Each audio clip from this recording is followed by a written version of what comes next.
Jason Voorhees. Jason Voorhees is a drowned camper turned eternal revenge machine, armed with a machete and the personality of a brick wall soaked in rage. He doesn't just survive death, he treats it like a light workout. Chains around his neck, he shrugs them off. Buried under the lake, that's just his Airbnb until prom season. Jason isn't a man anymore, he's a curse. He's what happens when grief decides therapy is for cowards and instead grabs a hockey mask. Shoot him, burn him, blow him up, or send him to space, he'll just come back with a new kill montage. His entire existence is a stress test on mortality, like the universe is asking, how many times can you fail at killing this guy?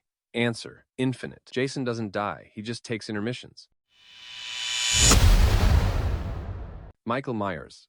Michael Myers is the silent, white-masked presence from Halloween, called the Shape because human motive saw what lived behind those eye holes and resigned. He doesn't chase. He repositions inevitability. You lock doors and stack furniture, and he simply appears inside the frame you trusted. 6 bullets, 12, fall from a balcony, burn in a basement, decapitation retconned by franchise paperwork, he absorbs continuity errors, like calories. That mask is a psychological void.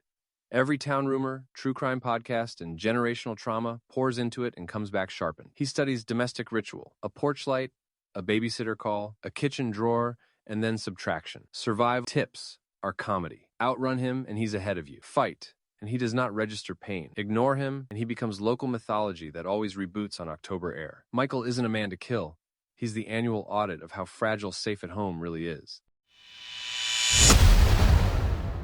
Pennywise. Pennywise is the dancing clown, but don't get distracted by the balloon or the goofy grin.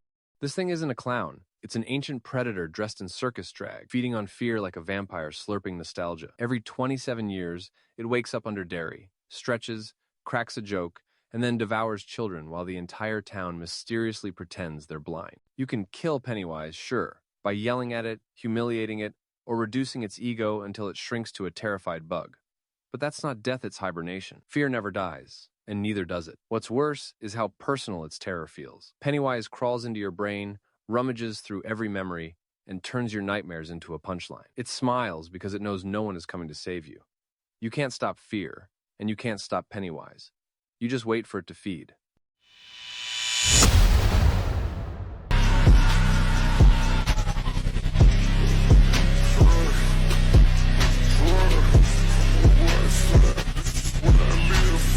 Xenomorph. The Xenomorph is the definition of nature's kill all humans memo, wrapped in black armor and drooling acid like it just ate bad sushi. It's called the perfect organism because it's basically a walking game over screen. Forget shooting eye tits. Blood is acid, so stabbing it is like spilling molten battery fluid on your shoes. Every stage of its life cycle is body horror designed to ruin dinner parties. Face huggers are those clingy guests who won't leave. Chest bursters make dramatic entrances by exploding out of your ribcage like confetti. And the adult version? Oh, that's just an 8-foot-tall stealth assassin with a tail that doubles as a kebab skewer. The worst part? It doesn't care about you, it just wants to breed, and you're the unwilling Airbnb. Fighting a xenomorph is like trying to fistfight evolution itself. If you see one, you're already toast, and the only survival plan is hope someone nukes the room you're in.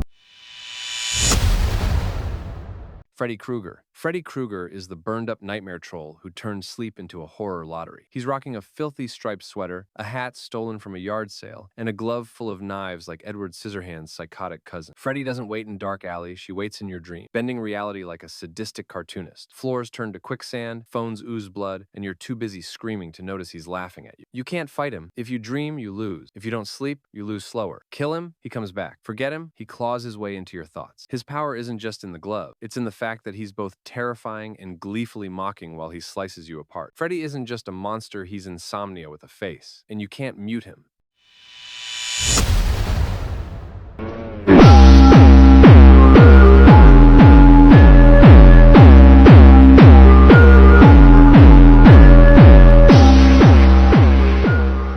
Pyramid Head. Pyramid Head is Silent Hill's walking verdict, a towering executioner with a steel pyramid where a face should be, and a great knife that screeches like industrial grief. He does not chase. He advances, deliberate as a recurring nightmare, dragging punishment across tile, rust, and memory until nerves blister. He exists because guilt demands weight. Refuse to face what you did, and the town prints a custom tormentor and delivers it personally. Bullets clang, blades spark. Nothing matters because punishment is metaphysical and you brought receipts. He will stand in doorways until courage molds, peel fences like wet paper, and angle that impossible helmet as if listening for excuses. Kneel, run, pray, all verbs grade the same because repentance is late. Redemption closes when he arrives. You either confess or get processed. He is the tax on denial, the interest on buried memory, the invoice Silent Hill files when therapy failed and secrets fermented. Truth hurts. His knife annotates. Hard.